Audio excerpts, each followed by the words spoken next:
we interrupt your regularly scheduled programming to bring you a special presentation of Two Nerds, a podcast. Your home for everything movies, music, video games, and everything in between.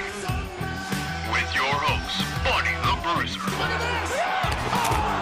and Dynamite Jared Latching.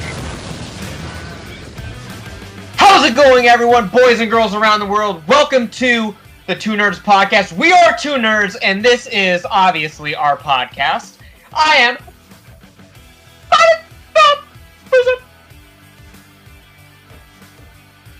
and I, Dynamite Jared. Dun, dun, dun, dun, dun, dun, dun, dun. Dun, dun, dun, oh yeah, Hogan came out. When it comes crashing down and it burns inside. Dun, dun, dun, dun, dun, dun, dun. What's up? Thought it was hurts inside, not burns inside. It could be either or. Do you have the official lyric sheet? Not on hand, no. But hurts inside instead of it might be hurts inside. I don't know. I've only ever heard it over like a sketchy recording. I've only ever heard it recorded over stadium speakers. You've never listened to the official track. It's not in your Spotify playlist. Not since I was like 3, but you had a Spotify playlist at the age of 3. Yes. Wow. Little futuristic there for a little. Yeah, I was born in 2009. Yeah. Buddy, how's it going? Pretty good, man. Pretty good. How about you? It's a very special reason that I started singing Real American here at the beginning of the podcast is because Hulk Hogan has returned to Monday Night Raw this past week to honor Mean Gene Okerlund. Did you watch the segment? I did watch the segment. What'd you think? It was fine. That's why. I mean, it is what it is. It's like I'm going to name drop every dead person, so you can't boo me. He right didn't name drop Ravishing Rick Rude, but I don't. He didn't. I don't know if he was a big enough star. He was pretty big. He won the belt in WCW. Yeah, he did. He was going to feud with Hulk Hogan in WWF, but Hulk Hogan too small. Shot him down or whatever. He also nixed a feud with Jake Roberts. You know Hulk Hogan never wrestled Jake the Snake? That's kind of mind-blowing to think about. Like, not even on house shows or nothing? Maybe on house shows, but they were supposed to have a big feud, and Hulk Hogan shot it down because Jake the Snake was getting cheered as a heel, yeah. And he didn't want to get overshadowed. You can't deal with that, no. No. You know, it didn't stop the Macho Man. Yeah. But anyways, yeah, Hulk Hogan was on Monday Night Raw. And that's about all I have to say about that. Yeah, there's not much to say about it. I saw like a picture of you on Instagram or Snapchat or something of you watching back the Daniel Bryan segment on SmackDown this past week. Yeah, Emily was we were at the Ohio State Library. She was catching up on some grad school applications, and I didn't have shit to do, so I was, culturing myself on the things that I need to be educated on, which is the state of the wrestling universe. And Daniel Bryan was... I thought you were going to say culturing yourself on things you need to be educated on, which is environmental culture. Yeah, no, I mean, he was definitely giving a nice activist speech about the consumerism in America. Yeah. I learned quite a bit, and I must say that he's got some valid points. He's right about these kind of things. He does have some valid points, and again, this is like one of those classic things, like with when they turned CM Punk heel, and he was like the straight edge savior or whatever, and like the crowds were booing him and everything, but it was like, his message isn't bad, But are they booing Daniel Bryan? Are they actually? Yeah. Oh, are they really? Because I think it's last great. Week they were in like San Jose or some shit, and he stated that they're the like number one like most like polluted city in America, and the crowd cheered. Is that a fact? That happened. I don't know if I don't know if it's a true fact that the city that they were in was like the most contributes the most pollution in all of America, or maybe even in the world. No, it can't But be they the were, world but they were proud of because they it. weren't in Hong Kong.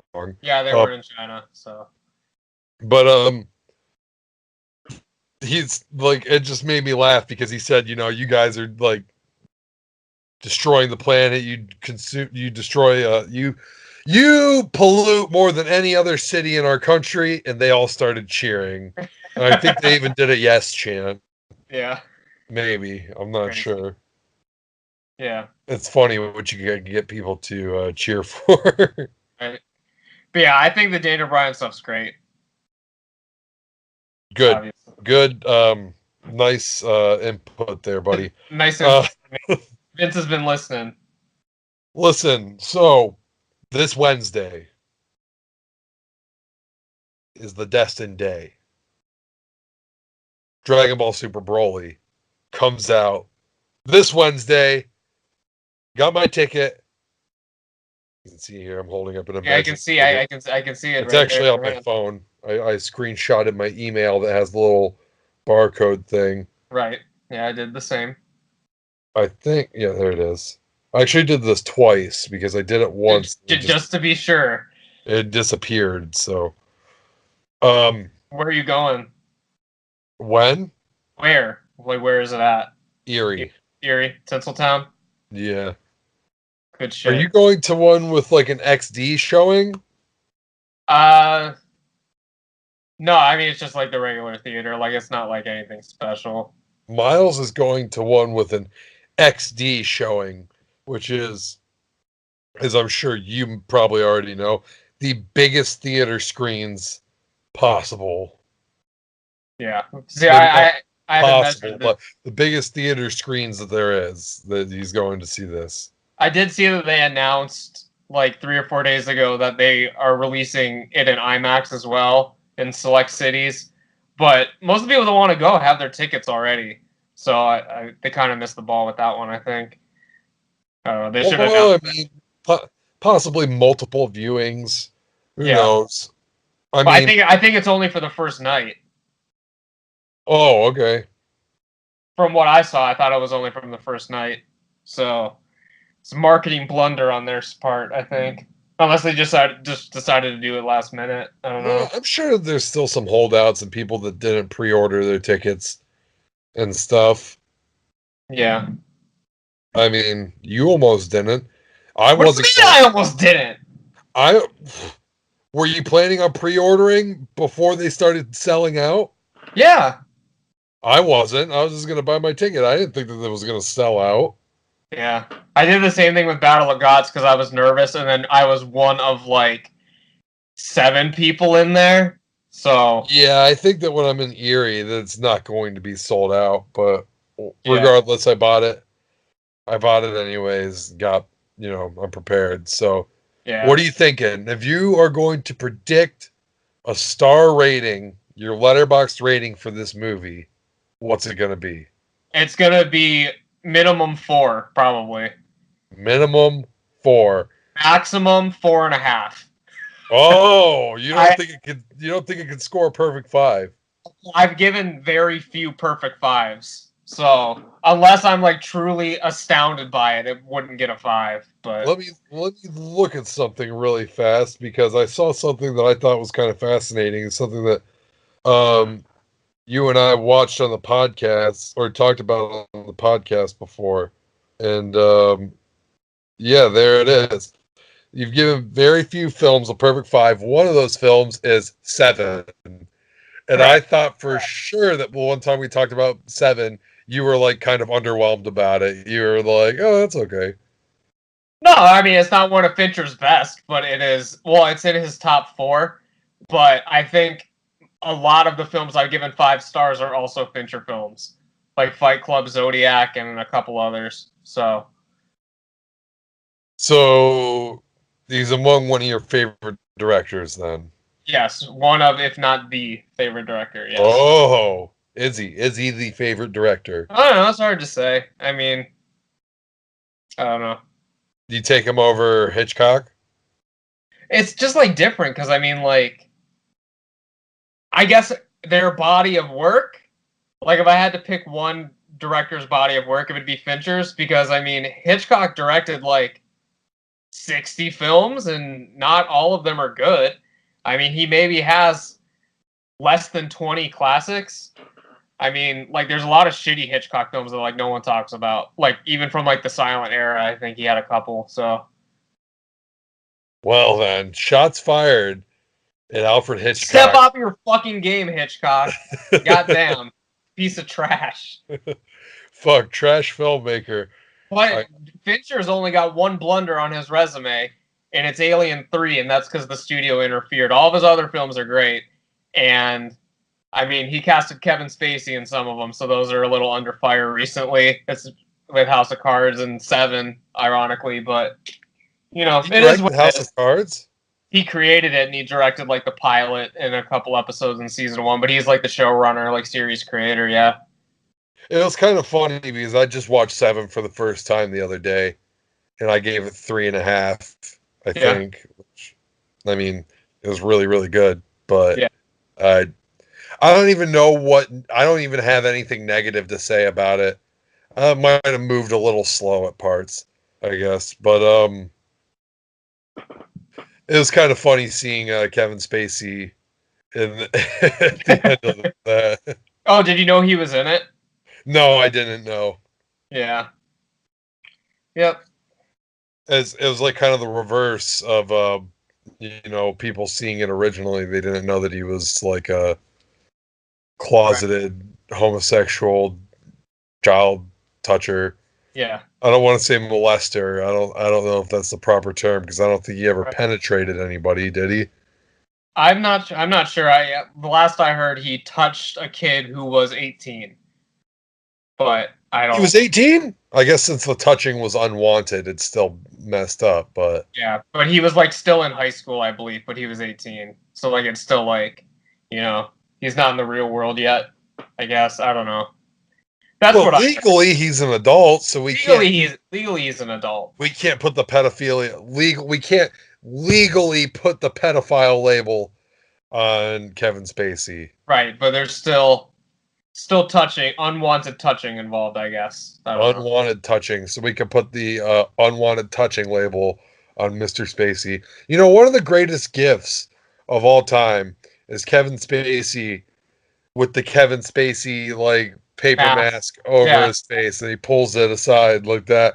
That and the Sting wearing the Sting mask. I think that the Sting wearing the Sting mask one is better because it has the steel chair, and I think Rob Van Dam involved. Yeah. He like throws the steel chair at Rob Van Dam wearing the Sting mask, and then he stands up and pulls the Sting mask off to reveal the Sting face paint. Yeah. That's an all-time classic. But Kevin Spacey's up there. So Kevin, if you're down right now, people are, putting your work under fire. You can always fall back on this all-time great meme and GIF that you've created. I don't know. It could have a little dark side to it now. It's got a creepy light, like you're trying to escape Kevin Spacey, and there he is under the Kevin Spacey mask. Hiding in plain sight, Kevin Spacey. Yeah. Damn. All right. So, speaking of hiding in plain sight, and speaking of controversy, Emily went to her first emo night experience last night, and Maisie was at Mahal's. Yeah, Maisie was there, by the way. But so apparently on the way to said emo night, I don't know if it was at Mahal's or it was at the Grog Shop, but it was in that area. And on the way there, I guess her and her like gang of friends, one of which was Adrian Coulter. Gang. Yeah, they were on their way to the emo night. So like they were all having fun, having a good time. They get picked up by their Uber driver, and I think it's about like a 10-15 minute ride from where they were at. And they're driving there, they're just having normal conversation, and Adrian is sitting in the back, directly behind the driver, so he can't really see her. But the rest of the car is full of young white women. And I don't know his exact wording, but I'm paraphrasing here, but basically he said, "Yep, I don't fuck with the blacks." Whilst he had a black woman in his car and like went on about it for a little bit, and then it was just like an awkward silence. And then after realizing there was a black woman in the car, they kind of told him off, and then they got out, and then they got another Uber on the way there and left him a terrible review. But so that was a thing that happened. That's that's yeah. Bad stuff. Yeah. But he got the terrible review. I'm sure. Did they call like Uber as a company? I'm not sure. I mean, I doubt it. I doubt it, but I don't know. They left him a bad rating, I guess. I don't know. Oh. Well-deserved bad rating for the racist Uber driver. Yes. What else do you got for me this week? I don't know. Speaking of controversy, your boy, ever so prevalent in the news for controversial things, your close and personal friend Logan Paul, has gone on record saying that he's going to go gay for a month. For a month, he's going to try it out. Test the waters. He's drawn some fire for these comments that I literally just became aware of right before we started pressing. Yes. Before we started recording. But he's going to do it for just a month, no longer. It is his choice. Being gay is a choice. 1 month. Okay, so what's the whole quote here? Like, what did he say? I can pull it up if you would like. Yeah, can we pull it up? I want to hear the rationale behind this. Alrighty, so let's get this here. Okay, so this is Fox News is reporting. All right, so very trustworthy news source. Yes, Logan Paul is under fire yet again. A year after the YouTube personality faced a wave of criticism for posting a video which showed the body of an apparent suicide victim in Japan. Can we just say that January is not a good month? It is not Logan Paul's month. January, Logan, as your dear, close, personal friend, Logan, just, like, you need to stop in January. No more content in January. It is forbidden. This is just a PR move. I'm also Logan Paul's, management. So go on anyways with the quote or the story. Okay, so I'm skipping like 2 paragraphs to get to what we need to know. During an episode of his podcast on Wednesday, the 23-year-old and his co-host explained that they were going to make a new resolution every month, starting with Sober Vegan January. So no drinking this month and adopting the vegan lifestyle. But next month is Fatal February. We're going to go with the opposite. February, noting the 2 bigs will be eating steaks, drinking big bottles of vodka, and just wilding out. Oh, for March. For March, though, the co-host said it'll be male-only March. So we're going to attempt to go gay for just 1 month, Paul stated. For 1 month, and then swing, and then go back. Interesting.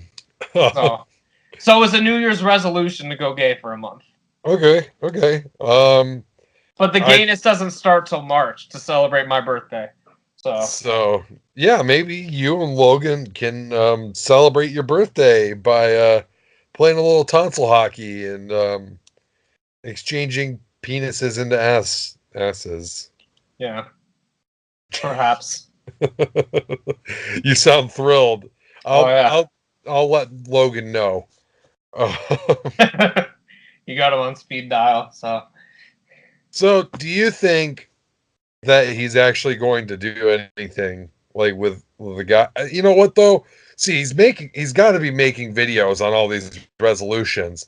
So, he's definitely if he goes through with this even after all the controversy, which I don't think he will because he's already been through like a lot of public image crisis and stuff. So I think that he'll change the resolution and try something else.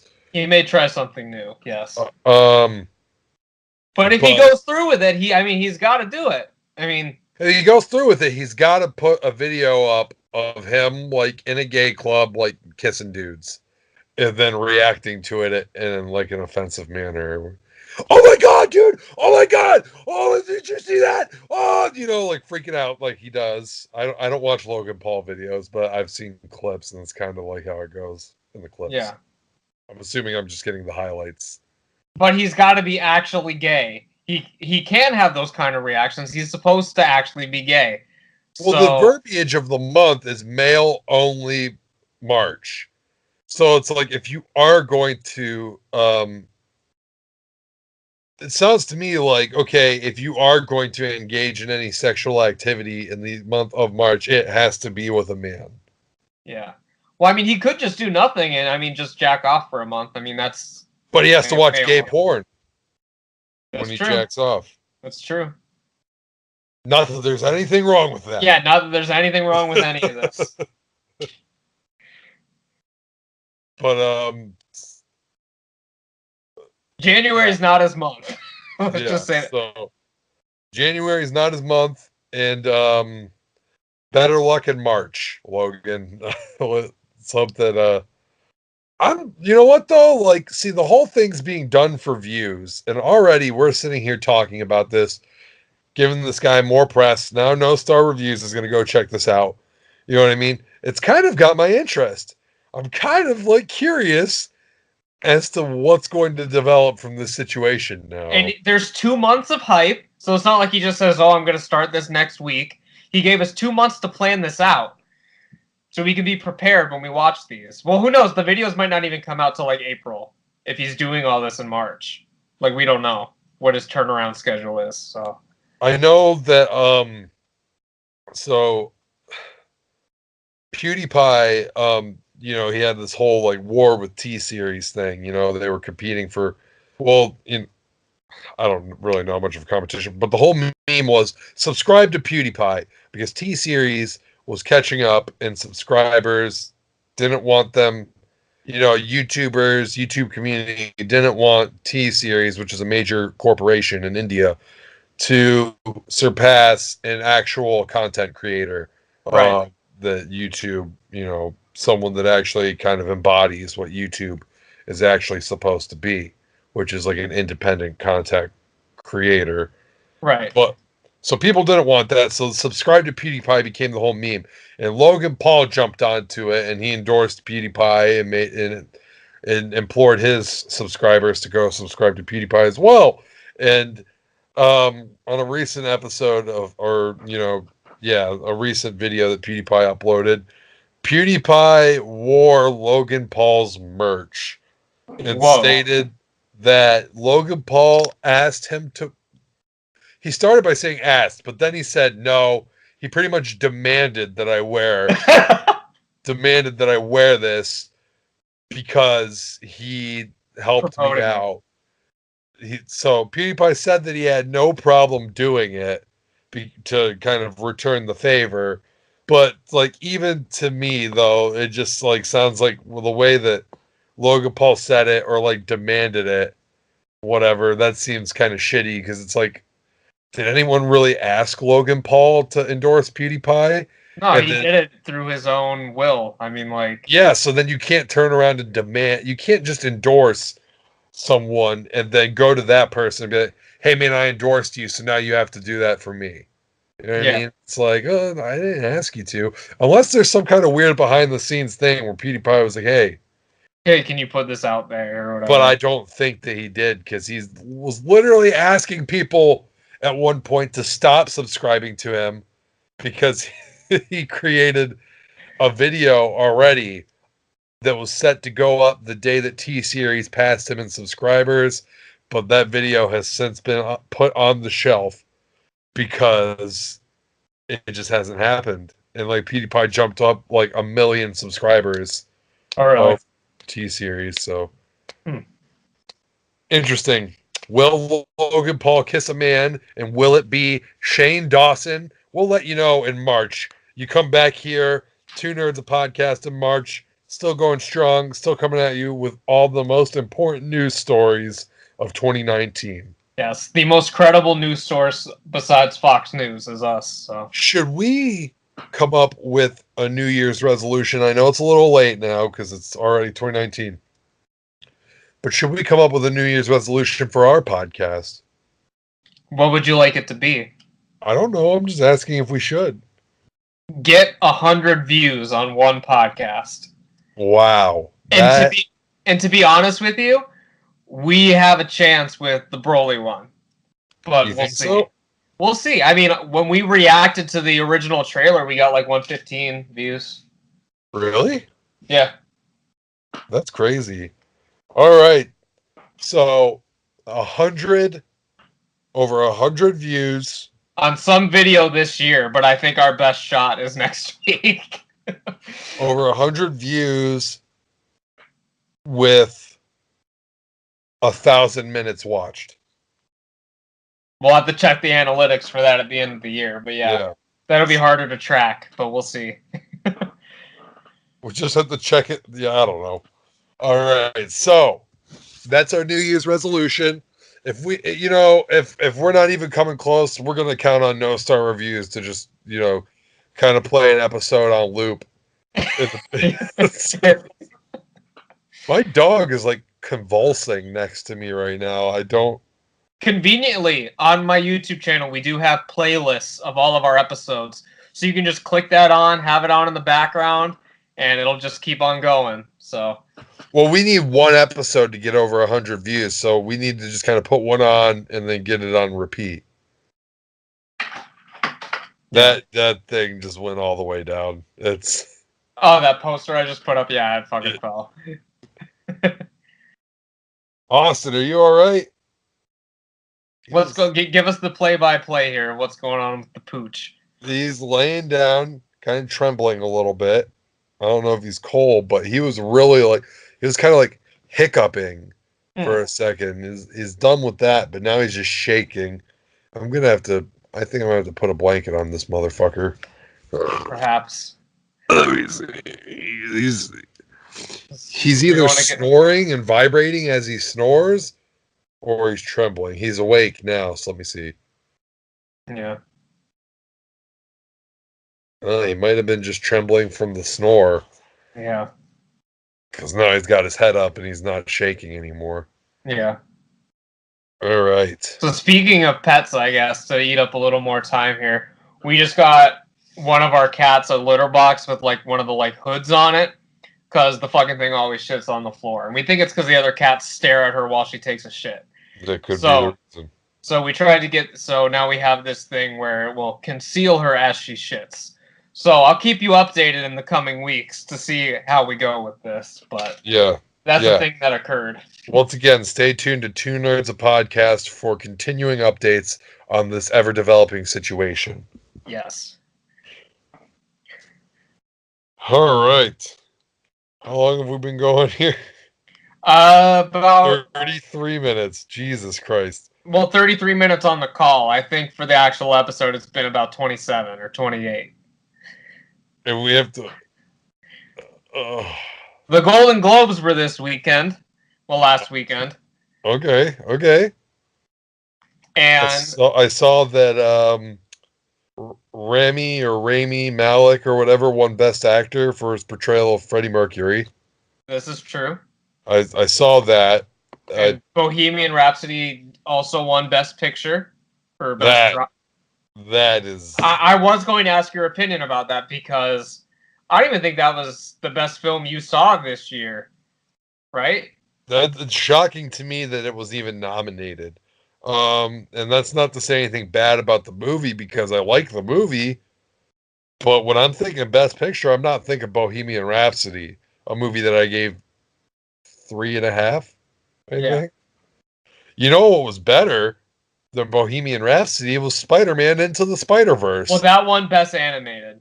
Okay, but that was in its own category. Like, the way the Golden Globes do it, they do Best Drama, Best Comedy / Musical, and then Best Animated. That's fine. I understand that there's different categories, but when you're talking Best Picture, you're talking Best Overall. So, I mean, maybe if Bohemian Rhapsody won Best, drama, or something, even though it's, like a dramatized version of historic events. But,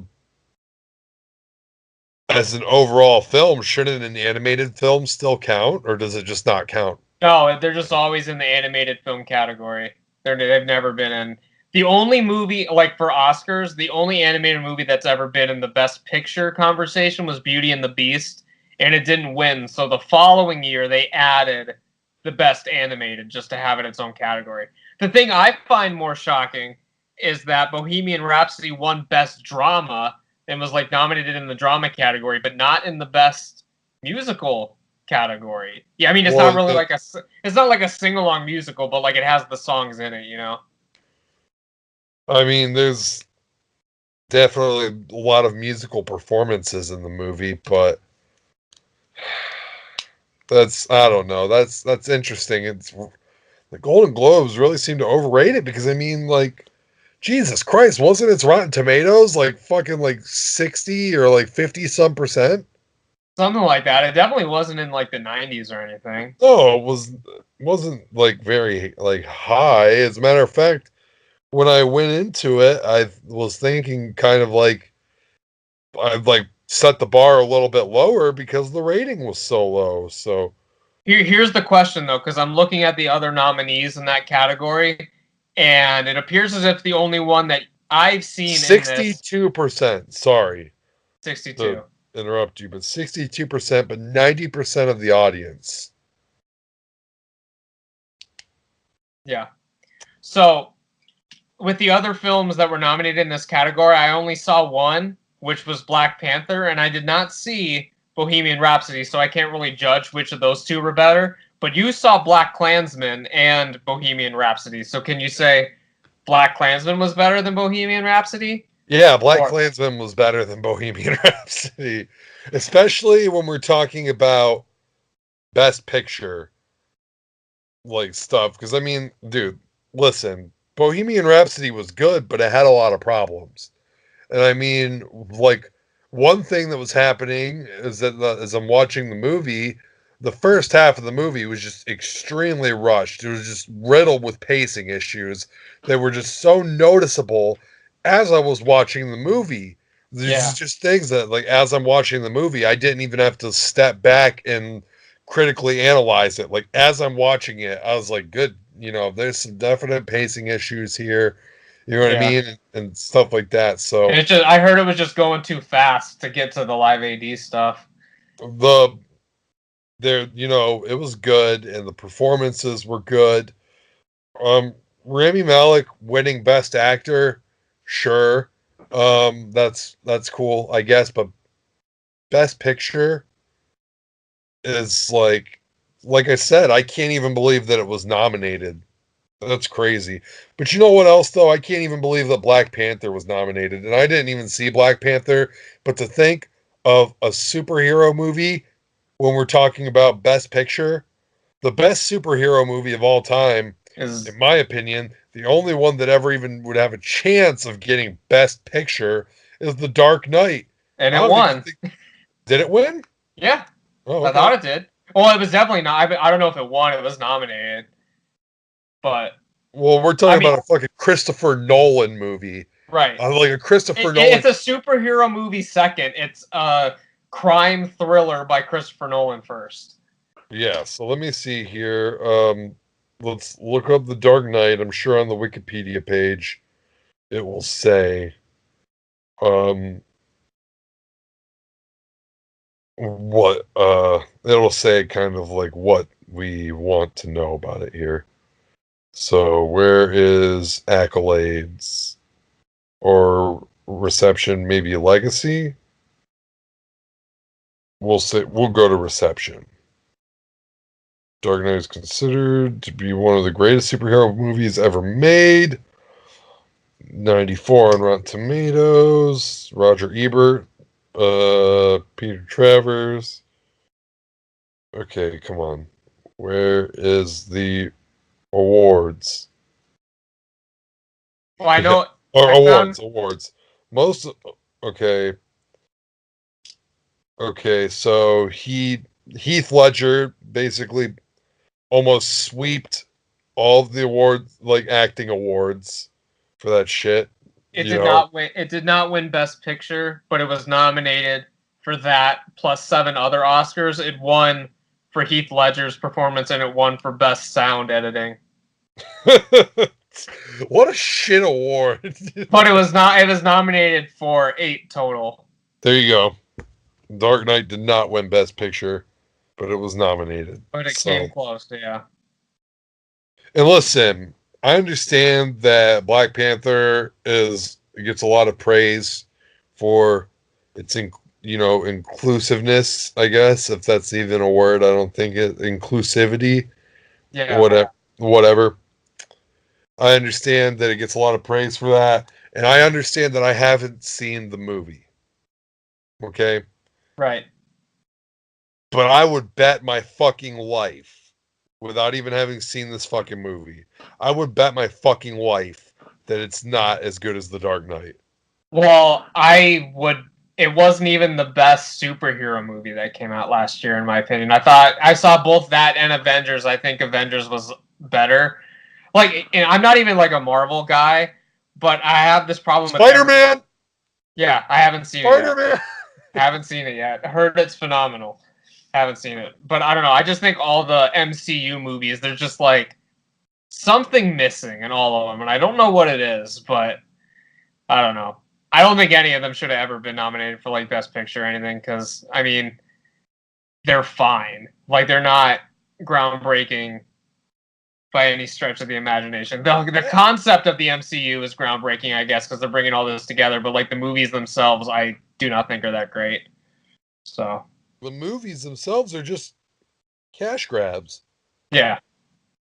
I mean, like, there's no real depth to them. There's no, like, I don't know. It's just, they're not worthy of like major fucking like critical and like thematical like analysis, Right. I guess. Like, it doesn't take much critical thinking to process a fucking Marvel movie. So Yeah.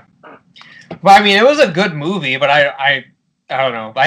I agree with you. Like, Best Picture quality, like, I'm not too sure about that. That's like with any superhero movie, really, besides The Dark Knight, because as we said, it's a Christopher Nolan movie, you know? yeah. Maybe Spider-Man 1 or 2. Probably Spider-Man 2.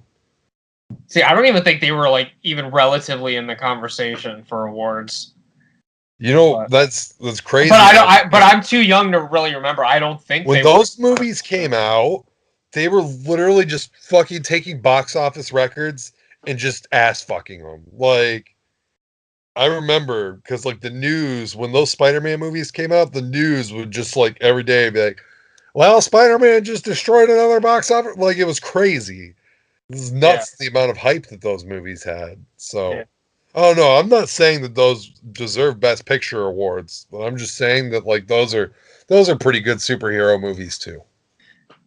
See, here's the thing. Just in general with award shows, I don't really agree with them like at all, because I don't know. Like, let's say for example, I'm trying to get the exact okay. So 1983, Gandhi won Best Picture, right? Okay. Which I guess is fine, but like, you know what else came out that year? E.T. And now you're saying down the road in 2018, what is the best movie from that year? I guarantee 90% of people would say E.T., right? 82 is a good year though. Didn't Terminator 1 come out? Maybe. So yeah, I see what you're saying. Terminator was 84, a couple years later. Oh, okay. Well, let's see what won Best Picture in 1984. All right, I don't think it's. Listen, I'm not gonna say here and say it's Terminator. Okay, like I know Terminator didn't win Best Picture. It was Amadeus. About Mozart. It's a historical comedy. So I mean, you got Gandhi, and then 2 years later you got Amadeus. So I mean, and now you got fucking Bohemian Rhapsody. So I guess if you're movie has any sort of historical significance whatsoever, you are going to win Best Picture. That's how that works, right? I'm so used to like the first year that I really paid attention to movie awards, okay? And I probably haven't paid attention since. But it was like I think it was 2007, okay? And so we had There Will Be Blood, and we had fucking No Country for Old Men and stuff like that. It was going up for Best Picture. Movies that are just like, no offense to like these other good, entertaining movies, this is what I think of Bohemian Rhapsody as, was like a fun, entertaining, historical look at Freddie Mercury. It was fun. It was entertaining. It was, dramatic, whatever. You know what I mean? Like, no offense to those, but stuff like There Will Be Blood and fucking and Godfather. I know it's a different year entirely, but we're talking so Godfather and freaking No Country for Old Men and stuff like that. Those are just better movies. They're just better. Like artistically, from a directing standpoint, cinematography, all that shit.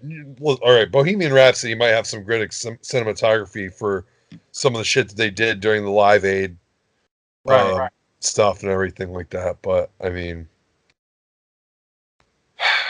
you know what's a better movie than Bohemian Rhapsody and Black Panther put together, and probably every other movie that was up for Best Picture put together? What? Terminator 2. Yeah. I bet my life that Terminator 2 wasn't even nominated for Best Picture. Probably not. Speaking of which, I have the list like right here. In the same year the first Indiana Jones came out, a movie called Chariots of Fire won Best Picture, and I've never even heard of that. Chariots of Fire? Yeah.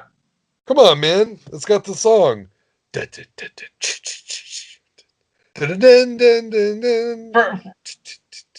not for when you did that. I thought you were talking about fucking Friday the 13th. I was like, what? No, the song that I played at my ALS Ice Bucket Challenge. Yeah, now I know the one you're talking about. Yeah, that's Chariots of Fire. I actually have the soundtrack on vinyl. I've never seen the movie. I just know of it because of that. Right. So I will say that Terminator 2 had some stiff competition because Silence of the Lambs won that year.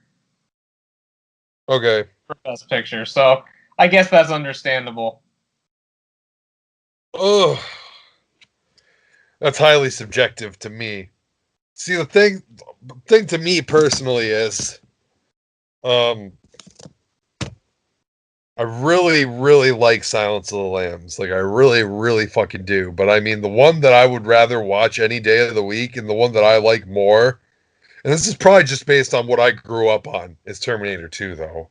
Right. And I also think that, like, as far as, like, directing and cinematography and stuff goes, no, Silence of the Lambs probably has acting. Like, no problem in that, like, yeah. Like, as far as the acting in that Arnold's movie goes, not giving you anything Oscar worthy. and the writing, that's probably in Silence of the Lambs. But are you gonna sit here and tell me that like that Silence of the Lambs can even hold a candle to some of the cinematography and direction that's in fucking Terminator 2? Probably not, no. The choreography, I don't even know if Silence of the Lambs has any choreography that was necessary for it. But we got Arnold Schwarzenegger driving off freeway bridges onto the back of fucking semi-trucks. Onto the back of semi-trucks and shit. And then they explode shortly after. Shit that's been ripped off like in pretty much every action movie ever since. Right. See, maybe that's why they should do Oscars a look back, and you look back on the movie 20 years later, and then you decide what the best picture that year was, because sometimes it's just... Because you don't know what's going to stand the test of time in, like, 15 or 20 years. Listen, though, Silence of the Lambs stands the test of time. There's no doubt about it. It's a great fucking movie. Well, I'm not saying that year specifically. I'm just saying, like, in general. Amadeus. Here's the thing, though. Like, it's... Okay, so it seems like back then, it's like they actually considered, like, something for, like, it's kind of, like, artistic you know, or It's thematic. artistic merits, yeah. You know what I mean? So like something like Amadeus is like, yeah, cool, whatever. You know what I mean? I think Like that movie is trash, actually. whatever, that's fine. But I mean, like, I expect these kind of pretentious, like, kind of like pompous, like, you know, kind of boring drama movies to Yeah. get Best Picture. You know what I mean? Not Terminator 2. I don't ever expect Terminator 2 to get Best Picture. But suddenly, when Bohemian Rhapsody and Black Panther are in the nominations, it really makes you look back and think about something like Terminator 2. And it's like, that probably didn't even get fucking nominated. Nah. It did. That year it was Silence of the Lambs, Beauty and the Beast, JFK, and then two movies I've never heard of, Bugsy and The Prince of the Tides, that I've never heard of. So, JF fucking K, dude. a historical drama. That, I mean, those biopics are always in the conversation. So Hey, how come Straight Outta Compton didn't win anything? it was nominated for But Best it didn't Picture. win? It didn't win. No, well, JFK didn't win. Well, This year. okay, but Amadeus and fucking Gandhi did. So Yeah. I mean, and so did Bohemian Rhapsody. So we're just adding to the fucking Well, list. that's the Golden Globes. It's nowhere near as prestigious as the Oscars, but we'll go out on a limb and say that Bohemian Rhapsody will probably be nominated for Best Picture as well. At the Oscars. I would say so, probably. I don't even think it deserves the nomination. Well, I don't know if it deserves it or not, but I'm just saying, I'm just going out on a limb and saying it might be nominated. What about Creed 2? I don't know if a sequel besides, I think Godfather 2 won Best Picture, but I don't know if any other sequel didn't has win. won. Dark Knight was nominated, right? Right. I don't think that might have been the only sequel to win Best Picture out of my knowledge right now. But it's not confirmed, but I'm pretty sure it You was gotta just pay respects to Creed, regardless of whether you like it or not. You got to show it the respect. We're talking about a historical movie franchise. Yeah. A historical movie A franchise. true story of how Okay. this went down. When you think about movies, okay, if you're just sitting there thinking about movies, like just in general, okay, Yeah. Thinking about movies. Yeah. you know damn well that one of those fucking movies that's going to pop up is Rocky. Yeah. And maybe even Rocky 4. Perhaps.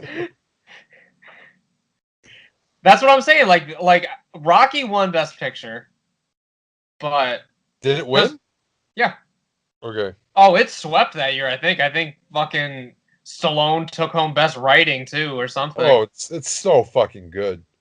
It's so fucking good. But like, I will watch Rocky to this day. I can't finish that movie with dry eyes. I can't finish that movie with dry eyes. It is so fucking good. And there's just so many good, powerful, like understated but powerful scenes in that movie that I just totally forgot about because I watched like the second half of it again on Christmas. They were playing it on something on Christmas. Uh-huh. And there's the scene right before the fight, and he's in the ring, and he's looking up, and the guy comes out, and he's, "Hey, Rock, what are you doing?" You know what I mean? You get ready for the fight. And he's looking up at the banner or whatever Yeah. it's hanging down, the picture of him, and he's like, "This is wrong. I'm wearing white trunks with a red stripe," and they had red trunks with a white stripe. And the guy's like, "Does it really matter? I'm sure you're going to give us a hell of a show." Like, totally fucking writing him off. Yeah. And I was like, damn. And it starts playing the sad music, and then Rocky in the next scene, he's like, "I'm not even in his league." Yeah. Fuck, that movie's good. Yeah. Damn. How funny is the beginning of Rocky 2, by the way? I love Rocky 2. And it's like right up there with Rocky 1 in my opinion. Even though I know deep down that as like an actual film, it's not as good because just for the sheer fact that the concept is just basically a rehash of the first one. But surprisingly, the opening segment of a Rocky movie that I've like seen the most, not the opening segment, but like the opening portion of that I've seen the most is Rocky 4, because for some reason, like in high school and shit, when teachers didn't feel like teaching at the end of the semester, they would just pop on Rocky 4 and we would never finish it. So we would just keep watching that beginning portion over and over again. well, it's to get you pumped, buddy. Yeah. No movie gets you more hype and inspired than Rocky 4. It's one of the most like motivating movies. Watching a dude die.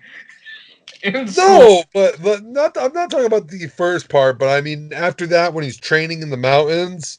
Come on, man. That doesn't get the testosterone pumping through your veins. See, I don't even know if we made it that far. Well, listen. The beginning of Rocky 2, which I had completely forgotten about because it's been years since I saw it, is absolutely ridiculous. It's ridiculous because at the end of Rocky 1, there's the famous line, Yeah. "Ain't gonna be no rematch. I don't want one." Okay. They replay this shit in Rocky 2. The first like 5 minutes of the movie is like the last 5 minutes of Rocky 1, okay? So there it is. Just in case you missed Rocky 1, which you're fucking deaf, dumb, and blind if you missed Rocky 1, but here it is again. 2 seconds later, both of these men are carted into the hospital. Apollo Creed is, "You're the luckiest man on the planet, Stallion. Any place, anytime, I will take you down. You got lucky. There's a fluke. I will face you again. Give me a rematch right now." 10 seconds ago, this motherfucker just said ain't gonna be no goddamn rematch. Yeah. Even Rocky says, "You said there won't gonna be no rematch." You're the luckiest man on planet, Stallion. He's all fucking busted up. He's in a wheelchair, fucking talking shit. Yeah. They're screaming at each other. They're surrounded by reporters. Oh, man. I was like, damn, this movie's crazy. Yeah. Well, you would think in like home video and TV releases of that, they would have nixed the recap, but at the time there was no home video, so I can understand. But yeah, it comes off as a bit ridiculous. But then 10 seconds later, Rocky rolls up to his door in the middle of the night, because Apollo Creed has to stay overnight at the fucking hospital after this fight. Which I guess, I mean, they beat the fuck out of each other. Yeah. The fight wasn't as one-sided as I remember it being. I mean, Apollo Creed really did beat the shit out of him, but Rocky got some good shots in, too.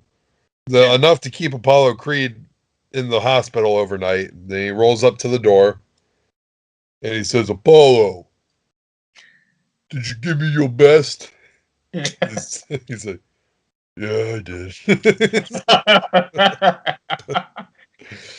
"Damn it, Rock, I gave you the best I had." Damn. So, I guess to tie an end on this movie award show conversation, are the Oscars, Golden Globes, or all movie awards, are they bogus? Do they really matter? I'd say not anymore. They don't matter anymore? Or are they... Dude, I mean, listen, when you're fucking nominating Black Panther and Get Out, just because, I mean, I know the reason why they did it, and I think that you really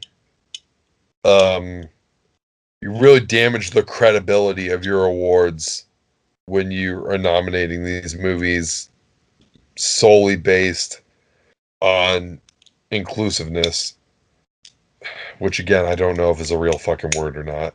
Yeah. But and I've got no problem with inclusiveness and shit like that.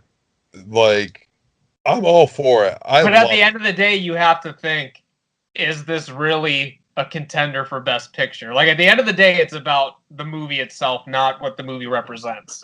Exactly. I mean, That's exactly what I'm saying. Because listen, Get Out is a perfectly fine horror movie. Whatever. How many horror movies get nominated for Best Picture? Not many. Silence of the Silence of the Lambs, Lambs, Exorcist, Misery. Exorcist, Huh? Exorcist. I know. I heard you say that, and Oh, okay. I said Misery Yes, as well. Misery as well. Yeah. And I mean, Silence of the Lambs won. Okay, cool. I don't think Exorcist won. I don't think Misery won. Actually, I'm not even 100% sure if Misery was up. I know that Kathy Bates won for Best Actress. Right. But so I mean, how many of these actually get to go up? And think about all the historic horror movies, right? They don't even get fucking nominated. Psycho, Night of the Living Dead, fucking Dawn of the Dead, Halloween. Any of them, yeah. Like Even at a Nightmare on point. Elm Street, a movie that transcended like pop culture. And I'm not going to sit here and say that Friday the 13th, even though it did, transcend the mainstream, deserves that, because Friday the 13th is trash. Yeah, As far as I love Friday the 13th, but when the we're series. if we're talking in Oscar terms, then it's trash. So I mean, but like, yeah. So But do you think there should be a best horror category? Because then even then it like limits it, so then a horror can't get best picture, just like an animated film can't get best picture because now it has its own separate thing. Like, do you think that would be horror more? should have its own. I think horror should have its own category because it'll definitely cut down on bullshit like this. You can see Because Get Out would have won that one, I guess. Like, I mean, debatably you could have done it, but like, you know what I mean? It would make more sense to have it in a horror category. You know what I mean? Well, I mean, Get Out. Did it win? I don't think it won. Did it? Best picture, no. All right. Just the fact that it was nominated, though, it's like, I don't even know what won. It was like 3 billboards outside of Missouri or whatever that one was. I think that's what won last year. I'm not confident in that though. sure, some movie that sounds so boring that I don't ever even want to watch it. That's the stuff that should win Best Picture. Yeah. That's what I've grown up on. Okay? Not fucking RoboCop winning Best Picture.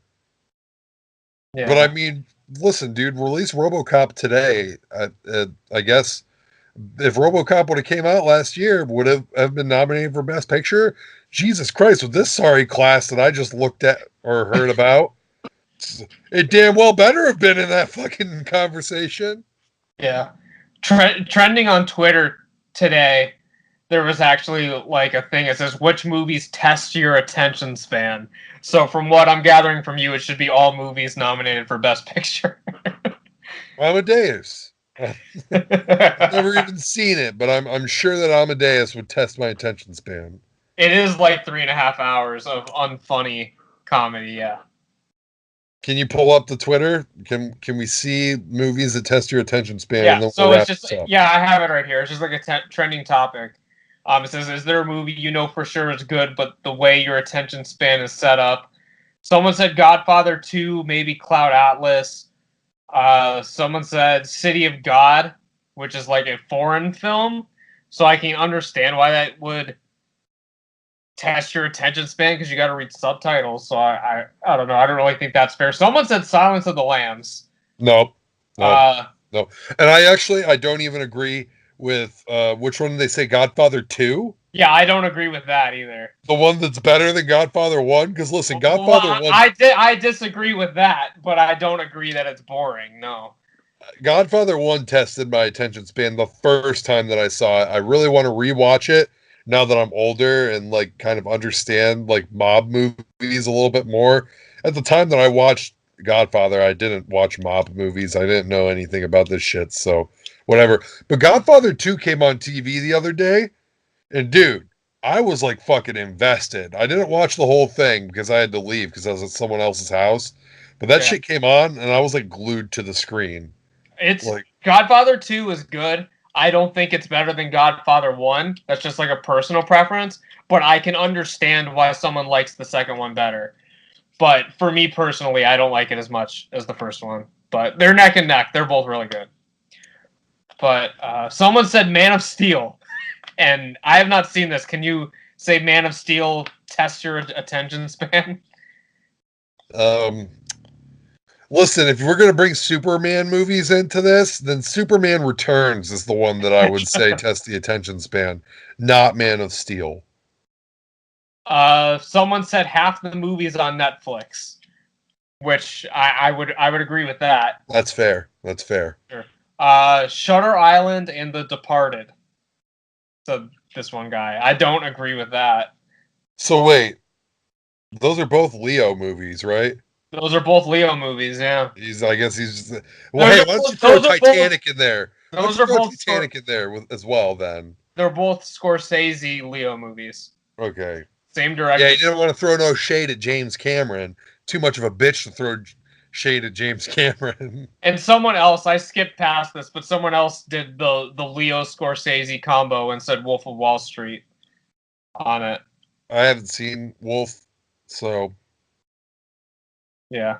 That's about it. That's noteworthy. These are like the top tweets. I'm sure like billions of people have said other shit, but nobody said Citizen Kane. I'm sure. I mean, there's 1,010 replies, so I'm sure someone has. But those are the ones that are at the top, like the main ones. Someone said Inception. Les Mis, the Harry Potter movies, 12 Years a Slave, The Revenant. 12 Years a Slave. Yeah. Somebody just referenced 12 Years a Slave the other day. I was watching a critical dissection, a destruction of Bird Box. Yeah. That somebody was like, this guy was just shitting all over it. Someone said Bird Box on this, by the way. I'm scrolling through them now. Come on, man. Someone said Hateful Eight. I was on the edge of my seat the whole time. You just have a look of pure stunnedness on your face. Basically, any movie that's over 2 hours, unless it stars Robert Downey Jr. running around in a metal suit, people don't like it. Oh, God. I wish the viewers could see the look of pure despair on your face right now.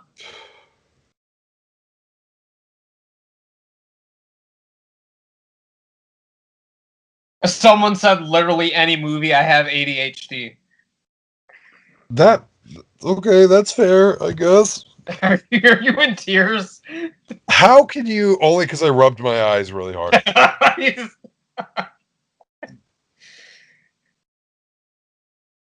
He's actually in tears. Do me a favor, and like, if you don't know how to watch a movie, right? Because if you think that Hateful Eight tests your fucking patience or your attention span, you don't know how to watch a fucking movie.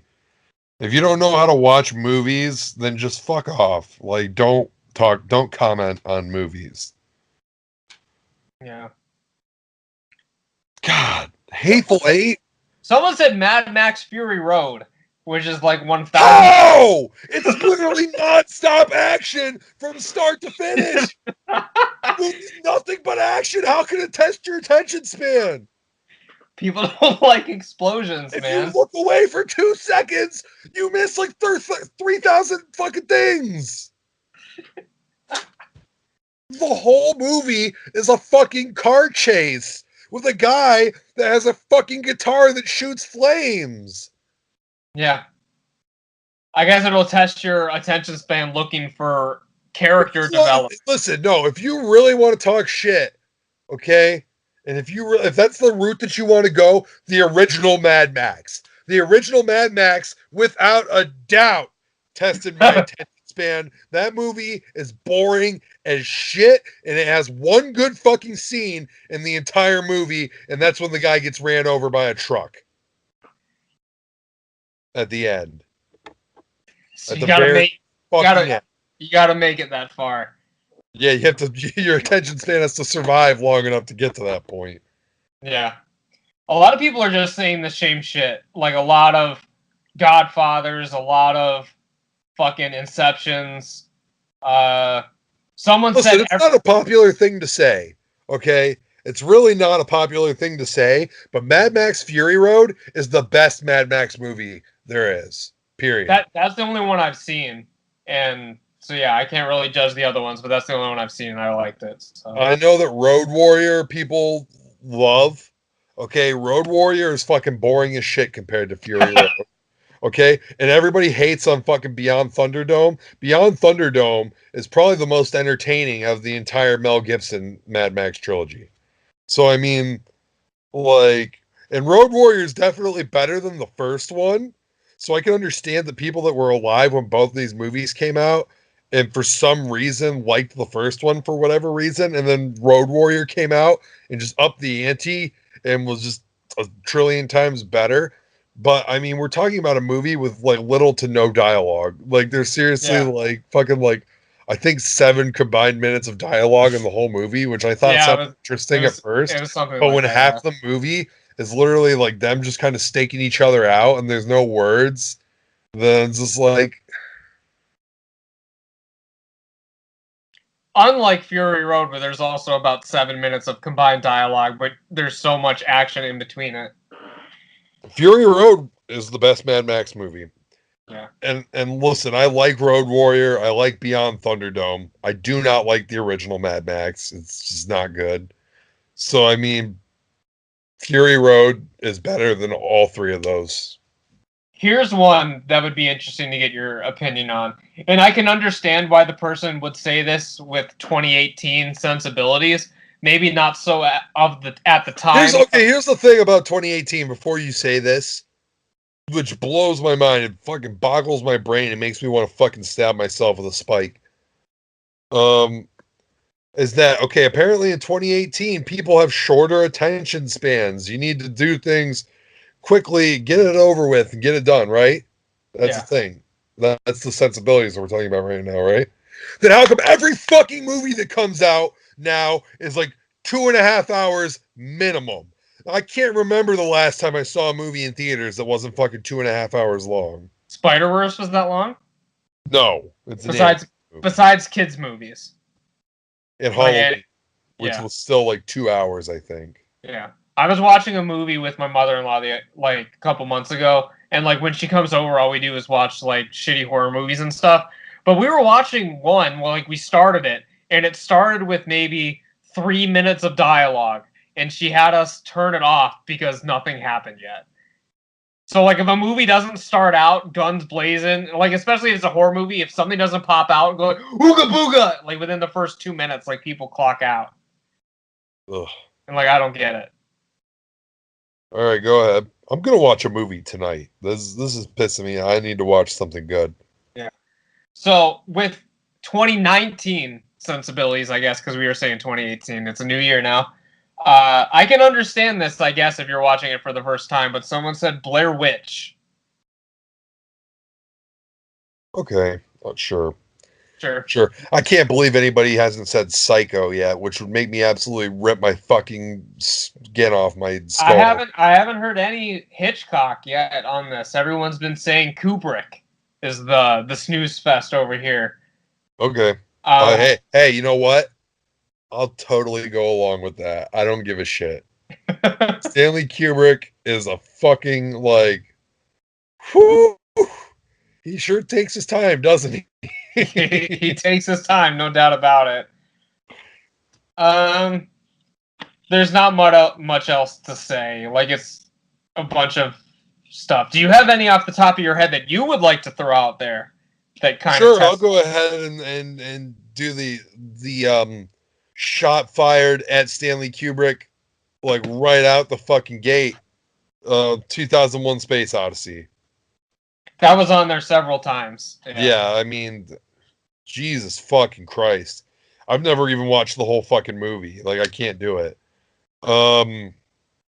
Okay, so that was the one that was on the top of my head. But, I've got one that tests my attention span. let's hear it. See, a lot of these ones that we've mentioned so far are very critically acclaimed, slow-paced movies that test your attention span because they're, by nature, a slow burn. But I'll give you the exact opposite of that, okay? Okay. Not critically acclaimed by the critics or by the fans. A movie that tests my attention span, I would have to say, is Bio Broly or Tree of Might. Honestly, for some reason, right as before you're about to say that, I was about to say Bio Broly. Yeah. But see, I don't know how much it tests my attention span as much as it just disgusts me to watch how bad it is. But You Tree really of don't Might like Tree of Might? Tree of Might is one of the most boring ones, I think. I'll have maybe I'll rewatch Tree of Might tonight and see what I think about it. But last time I saw it, it was fucking bad. I might have to rewatch it, but yeah. So, Tree of Might, I don't know. I think, see, I haven't seen Tree of Might in forever, and I feel like it'd be interesting just because the villains are like Saiyans. Yeah. So, I mean, like, that's kind of cool. Mm-hmm. Uh, See, I've been damn. in the process of rewatching all of them anyway, so that one was on my list, but it was one of the ones I've been looking the least forward to. What's a movie that tests my attention span? What can I think of right now? Suspiria. Yeah, I'd agree with that. When I saw that, it tested my attention span. Anything artsy would test an attention span, I would say. Eraserhead? Not mine, personally. Not mine either. That's I mean, when you say artsy, that's the first thing that comes up in my head is Eraserhead, and Someone said it on the Twitter feed, and I was like, well, you should know going in that Eraserhead's not your movie if it's going to test your... Because, like, the thing is with me, like, the ones someone that... did say Eraserhead? Correct. Oh, that's weird. But, like, the thing is, like, I know what movies I'm not going to like, so I just don't watch them. Like, the ones that, like, come to mind are the ones that I just happen to watch. Like, I don't seek out these movies, you know what I mean? See, Like, there are Lynch films that test my attention span, like Mulholland Drive. Uh, yeah. yeah, like that tested my attention span. Didn't you talk about Inland Empire on the show before? I never finished it though. That's Yeah. the thing. It started out really weird, and I don't know if I ever have a desire to finish it.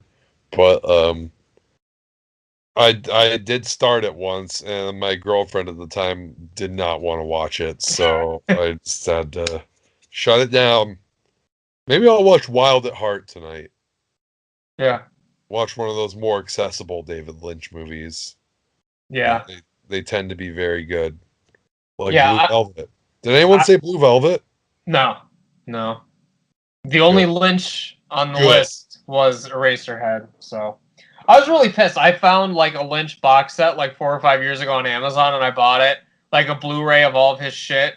I got it, and it was fucking Region 2. I wanted to fucking shoot myself in the face.